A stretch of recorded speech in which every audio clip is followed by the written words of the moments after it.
இப்ப நம்ம பார்க்க போறது வந்து லோடிங் ஸ்டேஜ். சரியா? லோடிங்ல வந்து பிளாட் லோடிங் நம்ம போடுவோம். இதுல வந்து இங்க இருந்து கிராஸா நம்ம போட்டாதான் பெர்ஃபெக்டா வரும். இதை வந்து நம்ம போட்டாதான் அடுத்தது வந்து நம்ம பைப்பிங் போட்டுட்டு அதுக்கு மேல லோடிங் போடும். ஃபர்ஸ்ட் இது நீ போட்டாதான் பைப்பிங் போட்டு மேல போடுற லோடிங் உனக்கு ஈஸியா இருக்கும். சரியா? இப்போ இங்க இருந்து கார்னர்ல இருந்து ஸ்டார்ட் பண்ணும். ஓகேவா? கார்னர்ல இருந்து டபுள் லாக் போட்டு ஆரம்பிச்சுட்டு அப்படியே இங்க இருந்து ரெண்டு பக்கமும் டபுள் லாக் தான். டபுள் லாக்கா? ஆமா. இங்க மேல ஒரு டபுள் லாக்கு, பிறகு அகைன் கீழே கொண்டு வந்தோடனே இங்க ஒரு லாக். ஆனா வந்து ஒன்னோட ஒண்ணு ஒட்டி ஒட்டி வரணும், கேப் இருக்க கூடாது. ஓகேவா?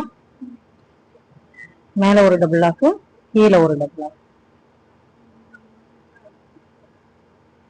ஓகேவா?